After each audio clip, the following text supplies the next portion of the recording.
तो हमारा आज का जो टॉपिक है बच्चे, वो एक तरीके से जो हमने ईथर्स करे थे उस दिन, उसी को कंटिन्यू करेंगे। और अब उसके जो इम्पोर्टेंट सवाल बनते हैं कुछ अलग से, वो देखने जा रहे हैं। तो सवाल यहाँ पे है, give the decreasing order of boiling points. पहला सवाल है, give the decreasing order of boiling points and solubility of the ethers in water. ठीक है, पहला सवाल है give the decreasing order of boiling point, और दूसरा है solubilities in water of the following ethers. ये क्वेश्चन आपके पास है। ठीक है बच्चे, अब क्या है, हम सभी को पता है कि ईथर्स जो होते हैं वो पोलर होते हैं। अच्छा, क्यों होते हैं पोलर? अगर हम इस बात को समझे तो वो पोलर इसलिए होते हैं गाइस, क्योंकि उनके पास ROR होता है, ROR। अब आपको पता है कि ऑक्सीजन जो है वो कार्बन से काफी ज्यादा इलेक्ट्रोनेगेटिव है। ये आपने पढ़ा है कि oxygen is more electronegative than carbon. ठीक है, तो यहां पे होता क्या है कि ऑक्सीजन जो है वो कार्बन से इलेक्ट्रॉन खींच लेता है, इस R से इलेक्ट्रॉन खींच लेगा। तो जब ऑक्सीजन इस कार्बन से इलेक्ट्रॉन खींच लेगा तो वेरी ऑब्वियस है कि ऑक्सीजन पे चार्ज आ जाएगा नेगेटिव और कार्बन पे चार्ज आ जाएगा पॉजिटिव। ठीक है, तो हम इसलिए कहते हैं बच्चे कि ईथर्स के पास डाइपोल मोमेंट होता है। We say that ethers have dipole moment, मतलब पोलैरिटी है उनके पास। ठीक है, अब सवाल यहां पे है बॉइलिंग पॉइंट का और सॉलिबिलिटी इन वाटर का। ठीक, मैं आपको एक बात बता दूं कि जो बॉइलिंग पॉइंट है वो हमने अपनी लाइफ में, अगर हम ऑर्गेनिक केमिस्ट्री की बात करें तो हमने ये पढ़ा है कि जो बॉइलिंग पॉइंट है बच्चे, वो दो बातों पर डिपेंड करता है। पहली बात तो ये होती है कि boiling point depends on H bonding, और दूसरी बात हमने ये पढ़ा था कि boiling point depends on van der Waals forces और you can say that surface area. ठीक है, तो आपको उन्हीं दोनों चीजों का यूज करके यहां पे जवाब देना है। ठीक है, तो पहला सवाल आपसे है, decreasing order of boiling points of the following ethers. देखिए यहां पे जो पहला ईथर है वो है डाइएथाइल ईथर। डाइएथाइल ईथर कहते हैं उसको, C2H5 वो C2H5। दूसरा आप फ्यूरान कहते हैं उसको। तीसरा हो गया आपका DHF, इसे कहते हैं डाइहाइड्रोफ्यूरान, डाइहाइड्रोफ्यूरान। ठीक है, और चौथा हो गया बच्चे आपका THF। ठीक है, चौथा हो गया बच्चे आपका THF को हम कहते हैं टेट्राहाइड्रोफ्यूरान, इज नोन एज टेट्राहाइड्रोफ्यूरान। आपको इसको अरेंज करना है बॉइलिंग पॉइंट के ऑर्डर में, डिक्रीजिंग ऑर्डर में। आपको पता है, आपने जो पढ़ा अब तक, कि बॉइलिंग पॉइंट दो बातों पे फोकस करता है, एक तो H बॉन्डिंग के ऊपर और दूसरा वैन डर वाल्स फोर्स और यू कैन से सरफेस एरिया के ऊपर। तो ये चीजें आपको बता, सोचिए पहला सवाल, सोचिए कैसे करेंगे बॉइलिंग पॉइंट वाले, वो कैसे करेंगे आप। अगर आप ध्यान से देखें तो ऑलमोस्ट ये सारे के सारे ईथर ही कंपैरेबल मॉलिक्यूलर मास के हैं। ऑलमोस्ट ये बच्चे सारे के सारे ईथर्स ही कंपैरेबल मॉलिक्यूलर मास के हैं।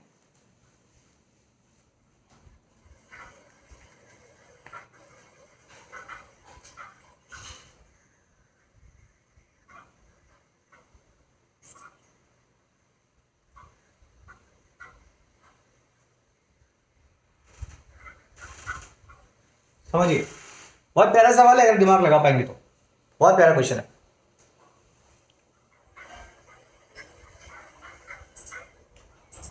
ठीक है, बॉइलिंग पॉइंट ध्यान रहे दो बातों पर डिपेंड करती है, H बॉन्डिंग और वैन डर वाल्स फोर्स। अच्छा, हमने यहाँ पे लिखा है कि हमने ईथर की जो सॉलिबिलिटी है वो, अच्छा वो सॉलिबिलिटी तो खैर पानी के अंदर चेक कर रहे हैं, तो बॉइलिंग पॉइंट भी अगर हम देखेंगे तो ऑब्वियस सी बात है उसको पानी के अंदर डालेंगे, है ना। सोचिए बच्चे, सोचिए प्लीज सोचिए।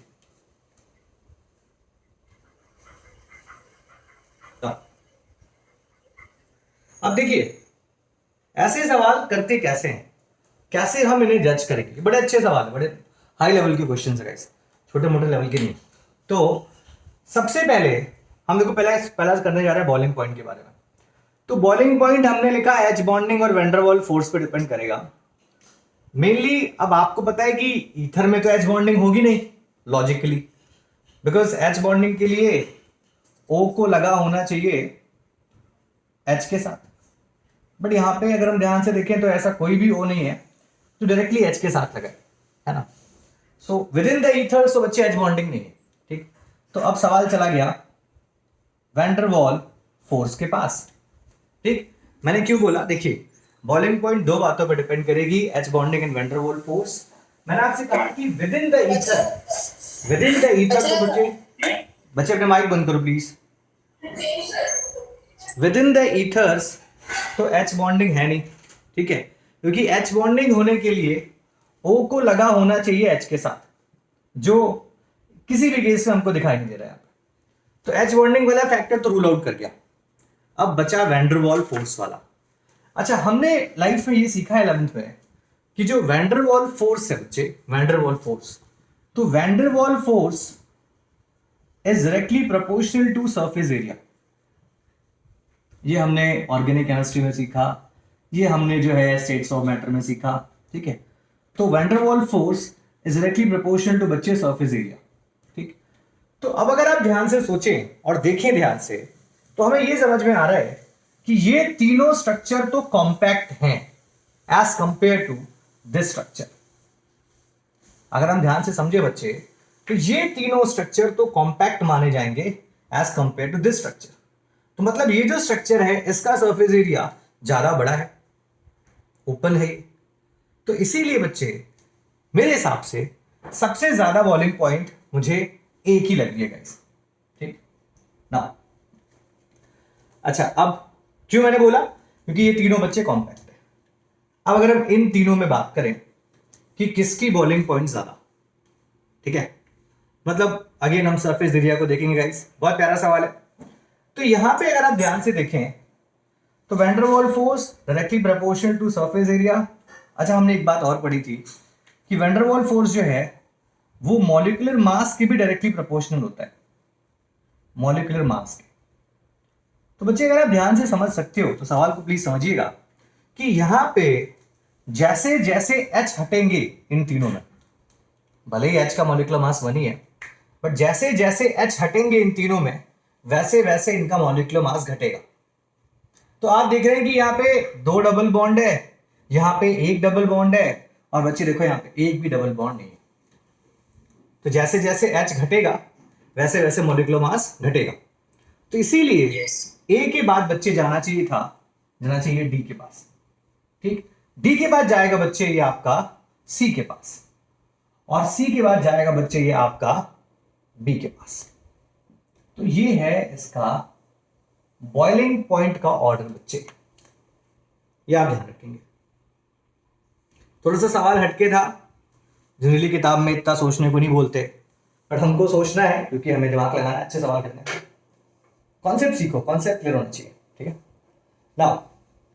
अगला सवाल है, देखो अभी क्या है, जो ऊपर वाला सवाल था वो मैंने ये नहीं कहा कि बॉइलिंग पॉइंट इन वाटर बताओ, मैंने कहा विद इन द ईथर्स की बात कर रहे थे। अब अगला सवाल है solubility in water of the following ether. अभी जो सवाल बच्चे ये क्या है, solubility in water of the following ether, ठीक है। तो ये आपको सोचना है। अब दिमाग लगाइए थोड़ा बहुत, फिर मैं आपकी हेल्प करता हूं। Solubility in water of the following ethers, थोड़ा दिमाग लगाइए।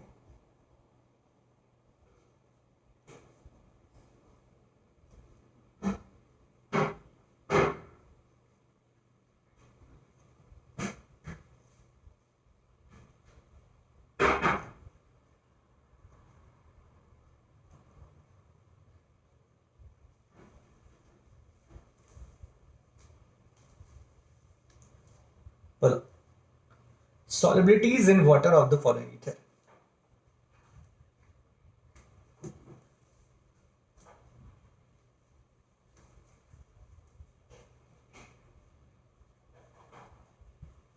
Yes. अब अगर हम ध्यान से सोचे, चलो ये बताओ मनस्वी, सबसे ज्यादा सॉल्युबल कौन होगा पानी में यहाँ पे तुम्हारे हिसाब से? सबसे ज्यादा है? पता नहीं, ओके। सर ये इस पे डिपेंड करेगा कि इनमें से कौन से ईथर का ऑक्सीजन हाइड्रोजन बॉन्डिंग बना ले पानी के साथ। वेरी ऑब्वियस बेटा, very obvious, very good, good, very good. दो तीन चीजें सोचना प्लीज। गुड। ऑब्वियस ही बात है भाई, अगर हम बात कर रहे हैं सॉलिबिलिटी की, तो पानी में भाई घुलेगा जो पानी के साथ एच बॉन्डिंग बनाने की क्षमता रखता हो। अच्छा, एच बॉन्डिंग बनाने की क्षमता रखता हो, इसका मतलब ये बच्चे कि जिसका ऑक्सीजन इलेक्ट्रोनेगेटिव हो। अब तुम कहोगे सर यहाँ पे तो सबके पास ही ऑक्सीजन है। अच्छा, फिर थोड़ा बहुत रेजोनेंस का रोल देखना, क्योंकि लोन पेयर को भी हम ना इलेक्ट्रोनेगेटिव मानते हैं। अगर लोन पेयर होगा तो ऑक्सीजन ज्यादा इलेक्ट्रोनेगेटिव माना जाएगा, ठीक है, ये भी सोचना थोड़ा बहुत। फिर थोड़ा बहुत ये भी सोचना बच्चे कि ज्यादा घुलेगा तो वही जो कॉम्पैक्ट हो, थोड़ा सा कॉम्पैक्ट, थोड़ा सा कॉम्पैक्ट। भाई आप खुद सोचो ना, अगर एक स्फेरिकल शेप है आपके पास और लंबा सरफेस एरिया आपके पास है, तो ज्यादा कौन घुल सकता है? घुलने की बात कर रहे हैं, घुलने की बात कर रहे हैं, ठीक है। तो देखिए, जो मैं अनुमान लगा सकता हूं कि सबसे ज्यादा सॉल्युबल मेरे हिसाब से तो ये होना चाहिए डी, सॉल्युबल। क्यों? Let's see why. देखो, जो डी है, अगर हम यहां देखें बच्चे, तो ये ज्यादा ओपन सरफेस एरिया है इसका as compare to these three. But यहां पे ये थोड़ा ज्यादा कॉम्पैक्ट है। कॉम्पैक्ट खैर सभी है, ये भी कॉम्पैक्ट, ये भी कॉम्पैक्ट है। ये थोड़ा ज्यादा कॉम्पैक्ट है, ज्यादा स्फेरिकल इन शेप है, तो ये ज्यादा अच्छा पानी में घुलेगा, ठीक। अच्छा, उसके बाद अगर हम ध्यान से देखें तो ऑलमोस्ट सभी लोन पेयर, सबके पास लोन पेयर्स है, ठीक है। तो उसके बाद गाइस मैं कहूंगा ए, और उसके बाद गाइस मैं कहूंगा सी, और उसके बाद गाइस मैं कहूंगा डी। क्या तुम दिमाग लगा पा रहे हो कि मैं ऐसा क्यों कह रहा हूं? This is the order of solubility in water. This is the order of solubility in water, ठीक है। मैंने तुमसे पूछा कि क्या तुम दिमाग लगा पा रहे हो? मैंने तुमसे पूछा, अभी सवाल तुम्हारे पाले में है। अभी मैंने तुमसे सवाल पूछा कि क्या तुम दिमाग लगा पा रहे हो कि मैंने ये क्यों बोला? यस सर, समझ तो आ रहा है, बट मेरे को एक डाउट है, ए और डी में से पहले कौन सा लेना है वो समझ नहीं। अरे भाई, वही तुमसे कह रहा हूं, सोचो तो जरा, थोड़ा तो सोचो, थोड़ा दिमाग तो लगाओ। अच्छे क्वेश्चन है बेटा, ऑब्वियसली बात है, तुम्हारा ब्रेन तो लगना चाहिए। मैंने तुम लोगों को 2-3 बातें बताई अभी पानी में घुलने के लिए। पहली बात तुमको मैंने ये बताई कि यार प्लीज फोकस करना पे एच बॉन्डिंग कर ले। तो हम देख रहे हैं भाई सबके पास ही ओ है, तो अपना ये फैक्टर उतना काम नहीं कर रहा है अभी तक। फिर तुमसे मैंने कहा कि भाई जो ज्यादा कॉम्पैक्ट होगा वो ज्यादा घुलेगा, जो ज्यादा स्फेरिकल होगा वो ज्यादा घुलेगा। तो तुम कहोगे सर ये तीनों ही स्फेरिकल है। अच्छा, फिर तुमसे मैंने कहा कि बेटा अब जिसके पास लोन पेयर आसानी से अवेलेबल होंगे वो भी सोचना, क्योंकि वही ज्यादा इलेक्ट्रोनेगेटिव माना जाएगा। अब जरा देखते, तो अगर हम देखें बी और सी को, अगर हम पहले बी और सी को देखें तो देखो डेफिनेटली यहां पे ओ और यहां पे ओ है। बट अगर तुम ध्यान से समझ पा रहे हो तो ये ओ, तो ये लोन पेयर तो यहां घूम रहा होगा, ठीक। अच्छा, यहां पे भी देखो ना, double single with lone pair, तो हो गया रेजोनेंस। सेम हालचाल यहां पे भी है, डबल सिंगल ये लोन पेयर, तो हो गया रेजोनेंस, ठीक। अच्छा, क्योंकि यहां पे भी है डबल सिंगल, तो ये भी बिजी हो जाएगा, है ना। बट यहां पे देखो एक ही साइड से बिजी हो रहा है। तो अगर हम ध्यान से समझे, अच्छा यहां पे क्या ये बिजी नहीं है, ऐसी खाली पड़ा हुआ है, ये देखो खाली पड़ा हुआ है, बिजी नहीं है। तो इन दोनों में ये आगे इसलिए निकल गया क्योंकि ये ज्यादा स्फेरिकल है, more spherical, so less surface area,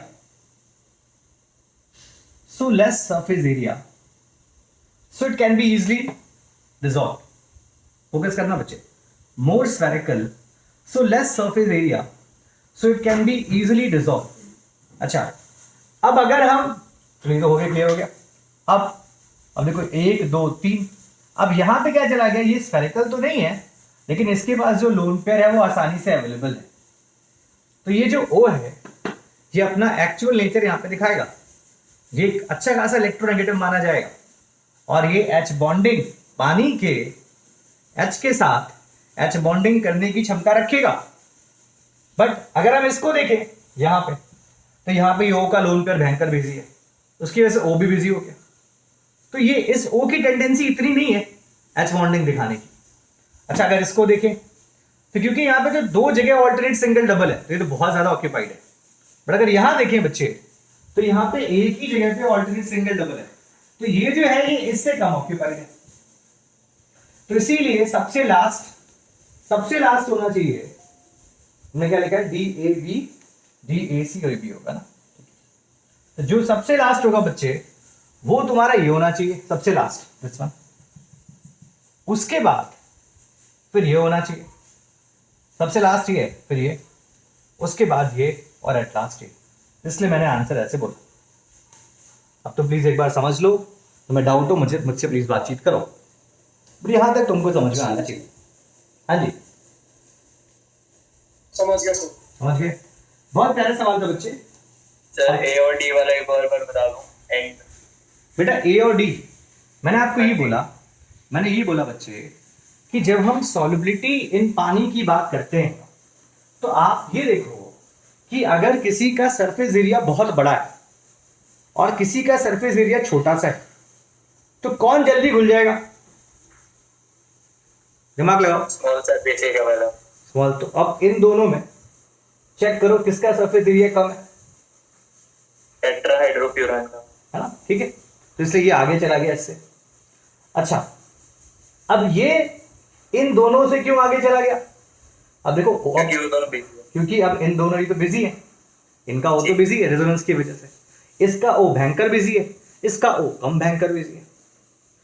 बात समझ में आए? Yes sir. बहुत प्यारा सवाल था, हाई लेवल का सवाल था, नोट करो बच्चे।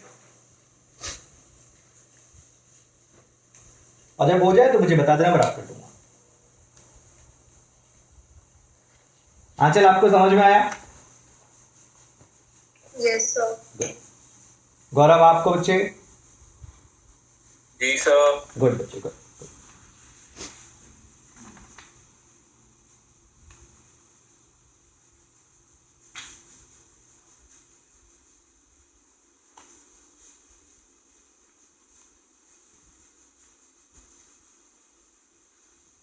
आप करो बच्चे। यस।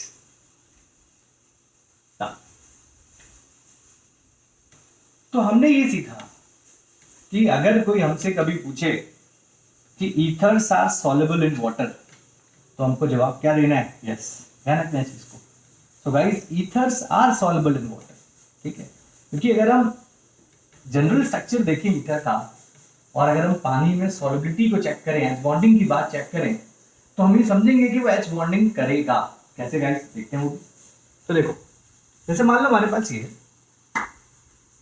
आर ओ आर, ठीक है, ये लोन पे। अब देखो ये पानी ओ एच एच, आपको पता है ऑक्सीजन हाइड्रोजन से ज्यादा इलेक्ट्रोनेगेटिव।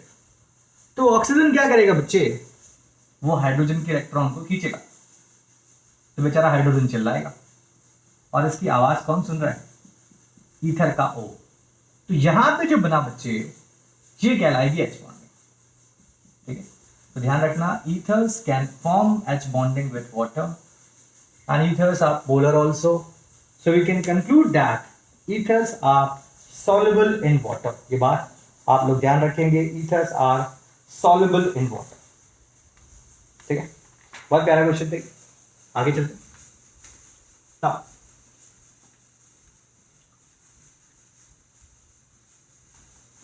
अब अगर हम एरोमेटिक ईथर्स की बात करें तो हमको पता है कि जो एरोमेटिक ईथर्स हैं, या सबसे सिंपल एरोमेटिक ईथर आपने पढ़ा है कि वो आपका है रिंग के ऊपर OR, ऐसे लिखते हैं आप इसको, रिंग के ऊपर OR, ठीक?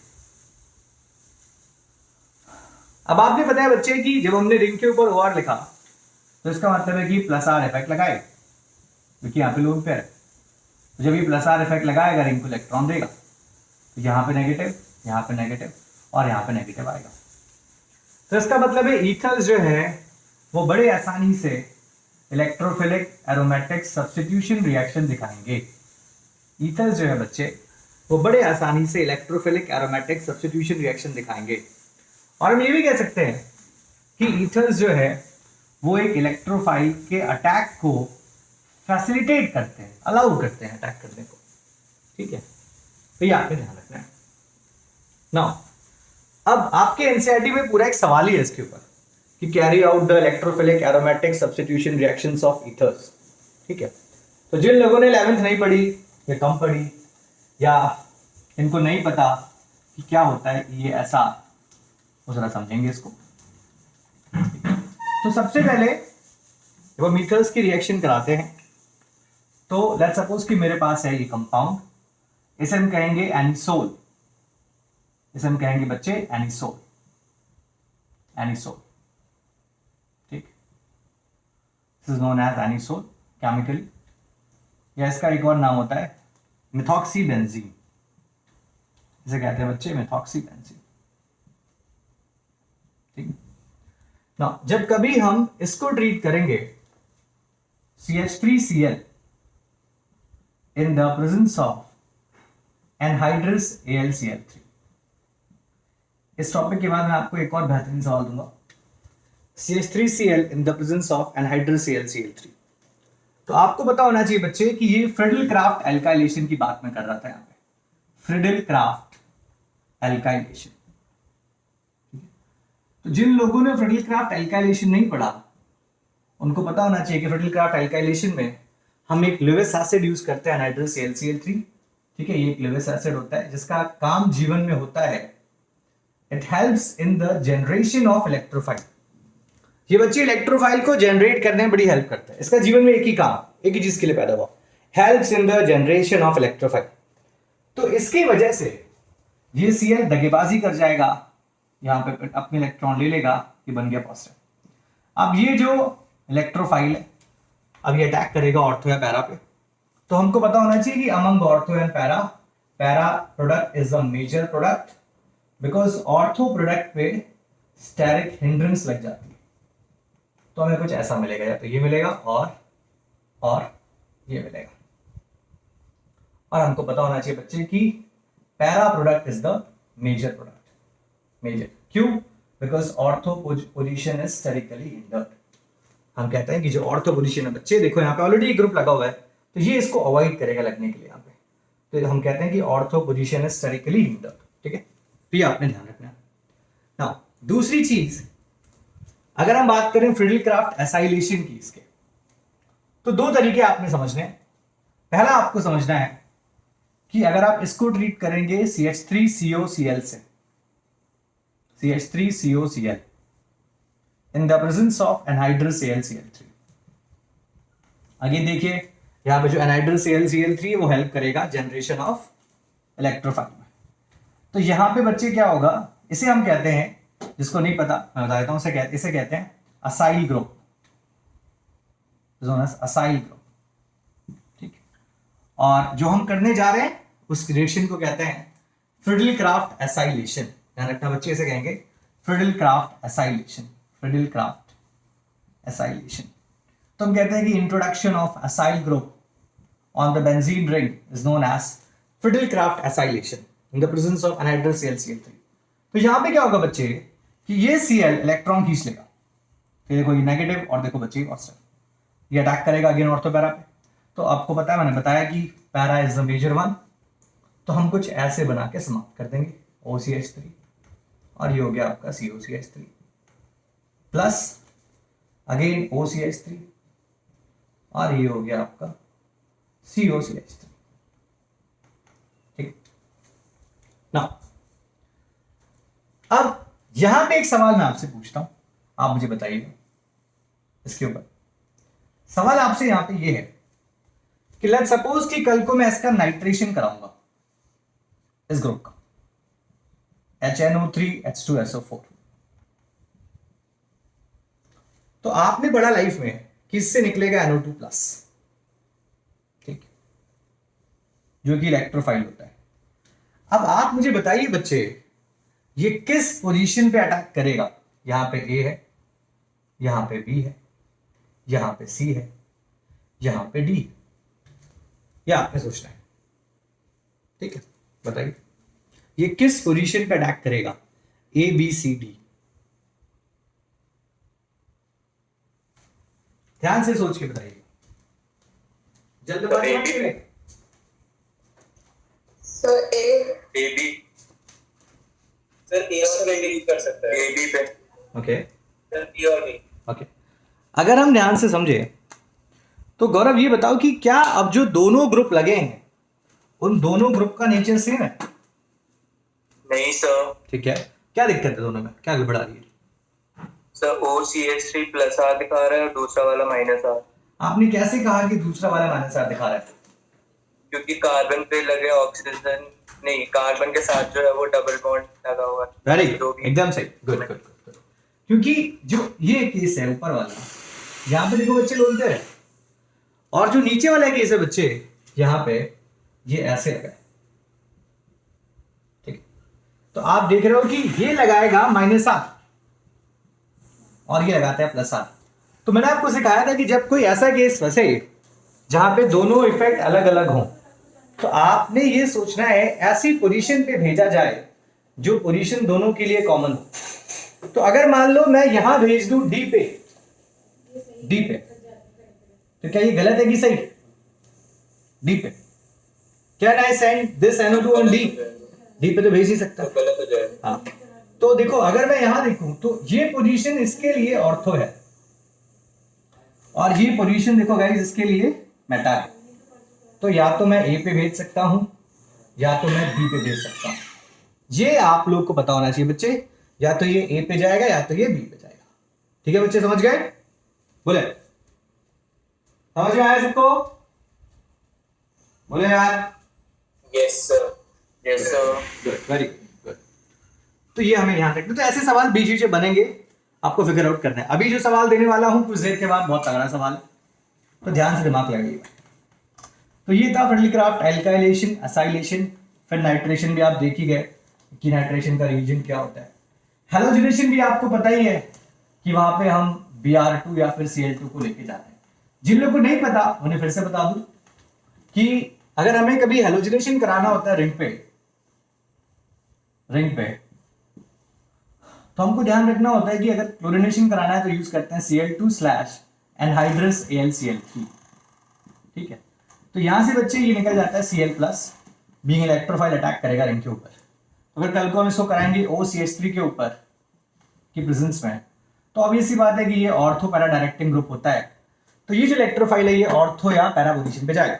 ठीक है, तो वैसे ही अगर कल को आपको इसका ब्रोमिनेशन कराना है गाइस, तो Br2/FeBr3, या कहीं कहीं किताब में लिखा हुआ है Br2/एसिटिक एसिड, या कहीं कहीं किताब में लिखा हुआ है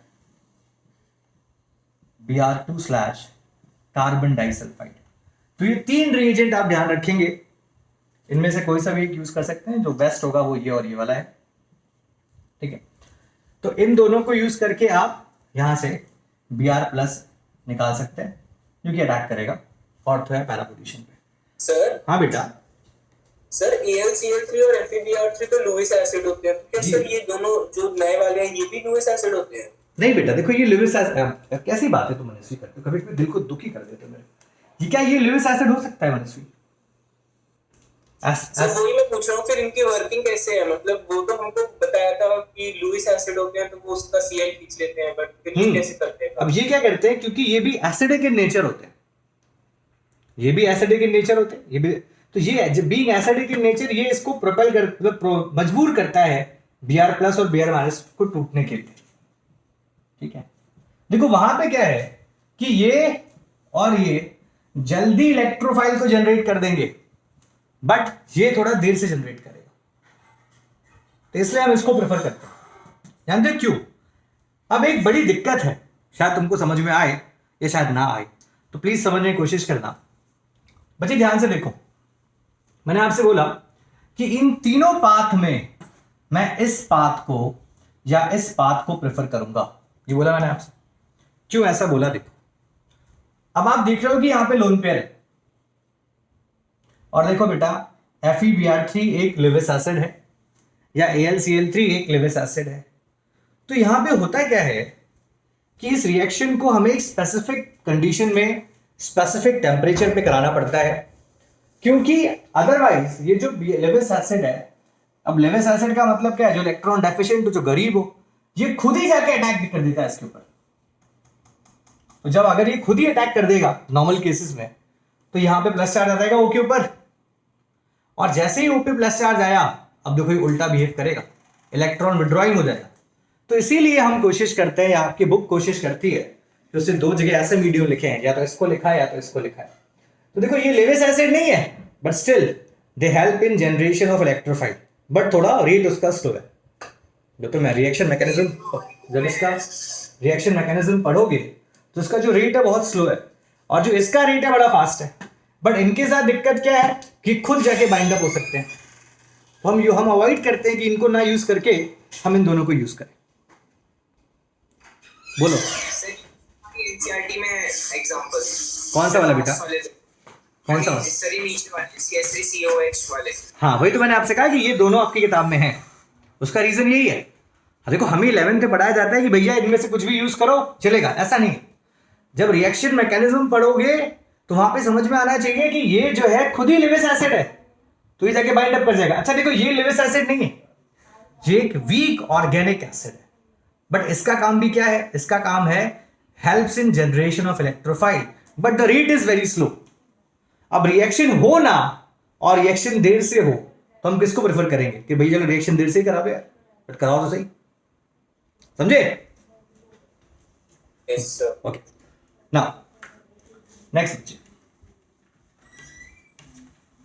तो अब मैं आपको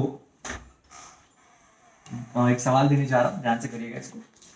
अभी आपकी एनसीईआरटी का ही था, आपको आना चाहिए था कहीं नहीं।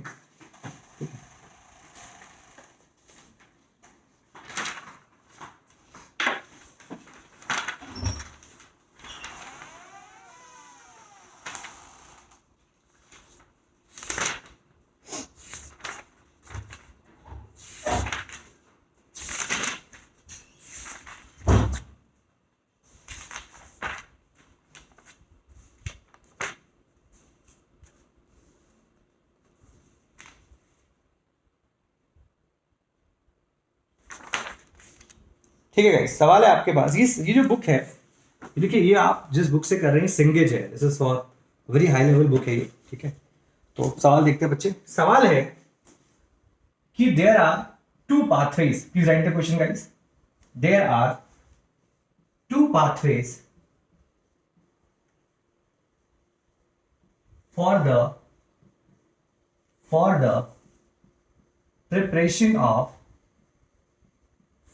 preparation of phenyl 2,4 dinitro phenyl ether। अब आधे लोग तो उसकी जान लिखने, स्ट्रक्चर लिखने में जान निकल जाएगी। So there are two pathways for the preparation of phenyl 2,4 dinitrophenyl ether, ठीक है। Which path is feasible and why?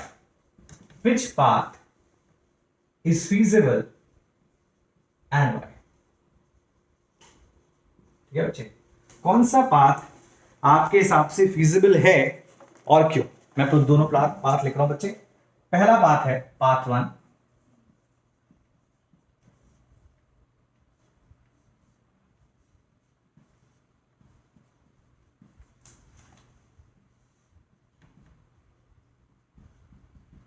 ये लिखा डाइनाइट्रेशन।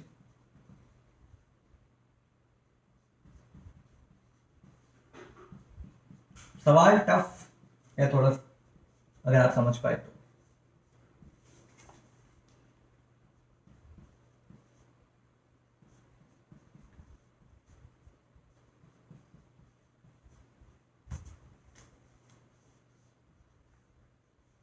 PHONA का मतलब क्या हो गया? Sodium phenoxide, sodium phenoxide.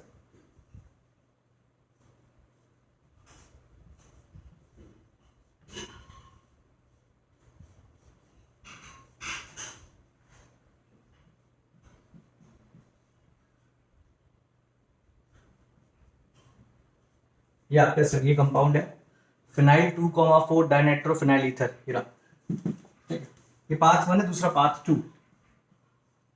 Reason please सोचिएगा।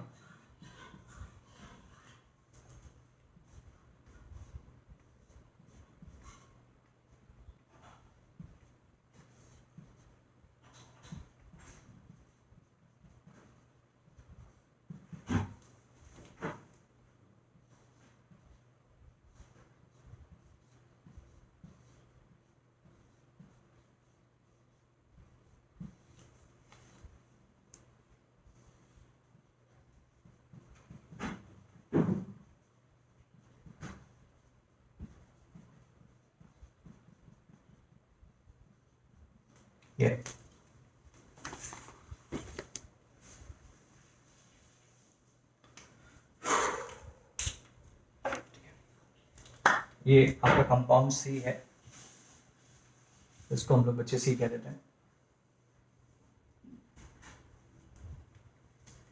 ठीक है, ध्यान से सोचेगा कौन सा पाथ आपके हिसाब से फेवरेबल होगा और क्यों।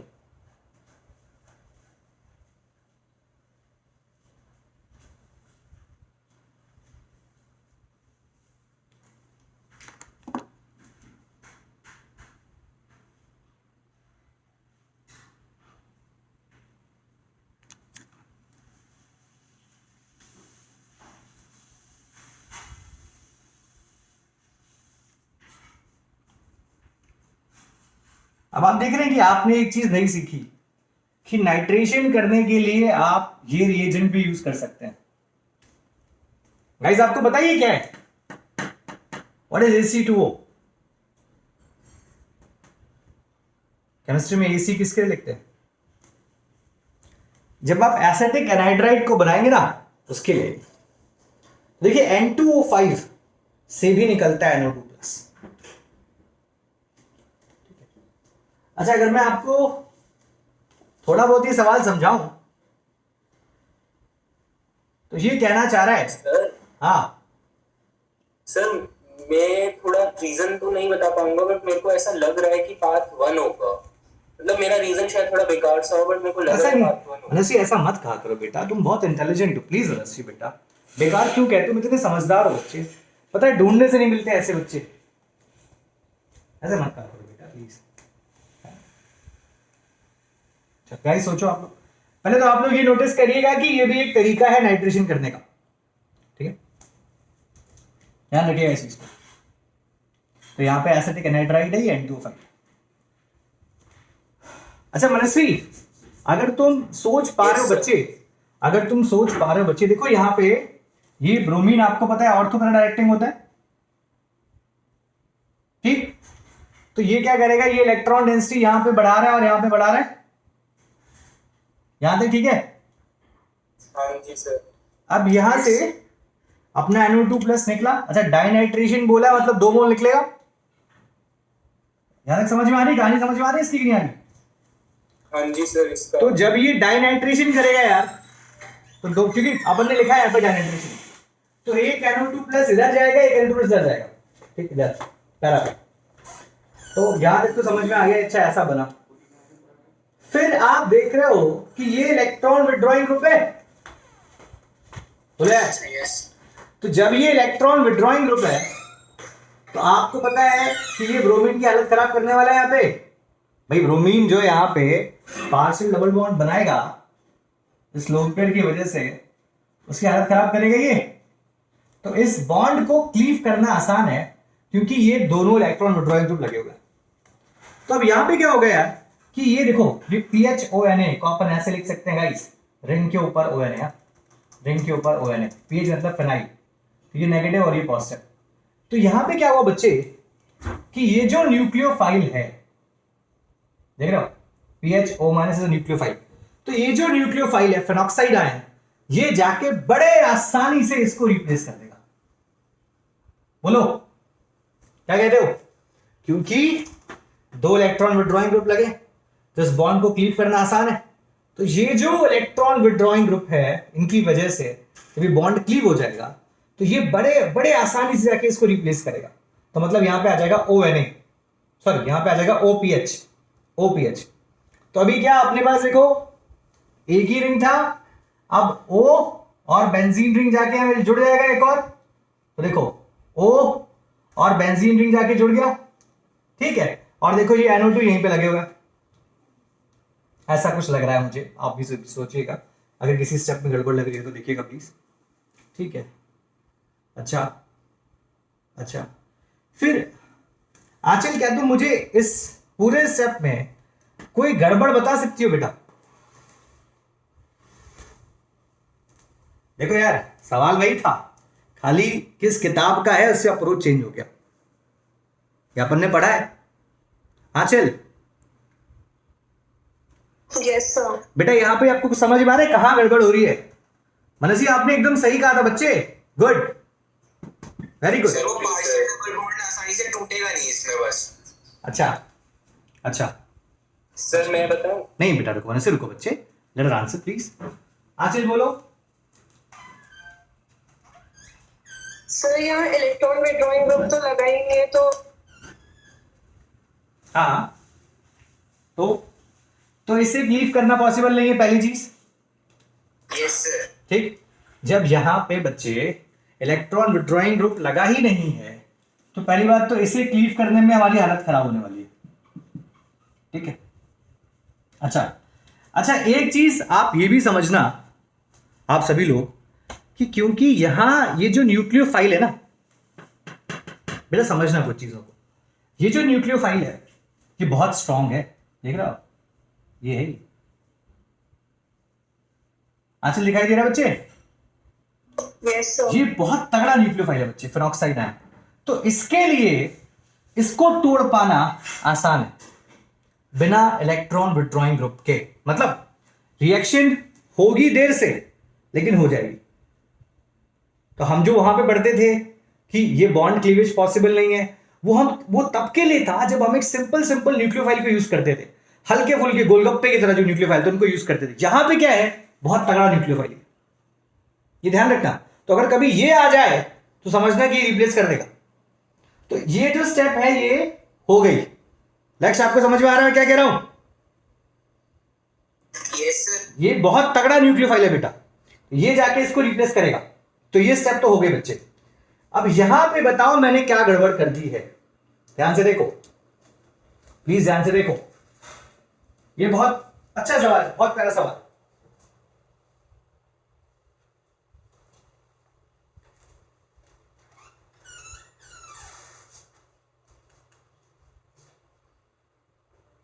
सर मैं बोलूं? मनसी बताओ आंसर।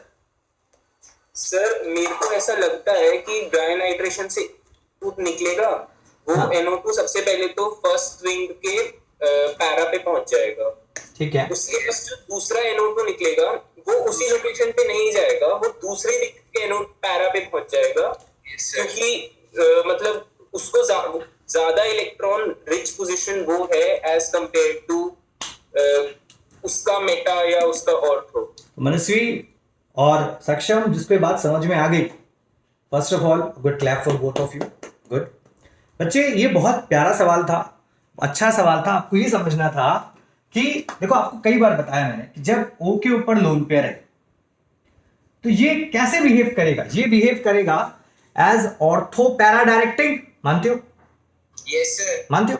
तो जब ये ऑर्थो पैरा डायरेक्टिंग बिहेव करेगा तो मतलब एक ग्रुप। अच्छा फिर मैंने आपको बताया कि फेवरेबल कंडीशन क्या है, कहां भेजा जाता है, पैरा पे। मैंने आपसे बोला कि para is the favourable position भाई। तो आप देख रहे हो ये जो है इसका पैरा कहां है बच्चे, इधर, यहां, इधर। तो यहां पे NO2 को आना चाहिए था। अच्छा, और इसका पैरा देखो यहां पे कहां है, इधर। तो यहां पे NO2 को आना चाहिए था। मतलब जो आपका आंसर होता मेरे बच्चे वो ये होना चाहिए था, दिस वन। ये आपका आंसर होना चाहिए था जब मैं इसका नाइट्रेशन कराता। अगर आपको नहीं दिख रहा होगा मुझे प्लीज बताइएगा, थोड़ा सा बोर्ड का। तो अगर मैं इसका डाइनाइट्रेशन कराता तो एक NO2 बच्चे इधर आता और दूसरा NO2 देखो यार इधर आता। दिखाई दे रहा है? बोलो। Yes sir. तो ये सबसे तगड़ा सवाल था आज का। एक NO2 देखो ना, ये NO2 इधर गया और देखो बच्चे ये NO2 इधर गया। तो आपको ये समझना है कि भैया जो आपने O लगाया इसके ऊपर लोन पेयर है और ये ऑर्थो पैरा डायरेक्टिंग ग्रुप है। तो आप देख रहे हैं 11th कितनी जरूरी है। पूरे कॉन्सेप्ट घूम फिर के वही जा रहे हैं, plus R minus R, plus R minus R. आपको समझ में आ गया आंचल? आंचल अच्छा नाराज हो गई, नहीं बोलेगी। आयती आपको समझ में आया? सर। हाँ बेटा सर। Yes sir. हाँ बोलो बोलो। तो आप एक बार पार्ट 1 फिर से समझा देंगे? पार्ट 1 ओके, क्यों नहीं बेटा। देखो पार्ट 1 में क्या था बच्चे कि पार्ट 1 तो बड़ा स्ट्रेट था, बड़ा सिंपल कहानी थी। पार्ट 1 जो हमने अब तक पढ़ा है वो पार्ट 1 था। पार्ट 2 में यहां पे अलग खेल हो गया था। बट देखो पार्ट 1 बड़ा स्ट्रेट है। कैसे? जब आपने इसका डाइनाइट्रेशन कराया, मैंने आपको बताया, यहां पे लिखा भी डाइनाइट्रेशन, मैंने आपको बताया बच्चे कि इस रीजेंट की वजह से NO2 प्लस निकलता है और 2 बार निकलेगा, हमने लिखा है डाइनाइट्रेशन। तो आप देख रहे हो आपकी ये ऑर्थो पैरा डायरेक्टिंग होता है। एक NO2 जाके यहां लग गया, एक जाके यहां लग गया, लाइक दिस। अब देखिए, अब जब NO2 यहां जाके लग गया तो इसमें क्या होगा, आप देख रहे हो कि ये इलेक्ट्रॉन विड्रॉइंग ग्रुप है तो बड़े आसानी से इस बॉन्ड को क्लीव कर सकता है। तो यहां पे जो PHONA है, जहां से फिनॉक्साइड आयन बन रहा है, ये न्यूक्लियोफाइल जाके इस Br को रिप्लेस कर देगा, सब्स्टिट्यूशन कर दिया। तो अब ये खुद जाके यहां पे बैठ गया। तो यहां पे क्या आ गया? O, ये वाली रिंग पूरी NO2 लगे के साथ, ऊपर आ गया बेंजीन रिंग। देखो भाई O, ये वाली रिंग पूरी PH इधर, ठीक है, और फिर ये वाली रिंग ये रही, और देखो इस पे लगा हुआ है NO2। तो पार्ट 1 तो बड़ा सिंपल था, समझ में आया? Yes sir. अब ऐसे जो सवाल है, ये देखो ना, अब आपको क्या रिएक्शन मैकेनिज्म हो गया एक तरीके से। उसने आपको 2 पाथ दे दी, बताओ कौन सा गलत है। ये ऐसे क्वेश्चंस मेंस में, एडवांस में, मेडिकल में, तुम्हारे ये CBSE का जो पेपर है 12th का, उसमें आने के चांसेस भरपूर है, क्योंकि पूरा कॉन्सेप्ट 11th 12th का है। ठीक है बच्चे?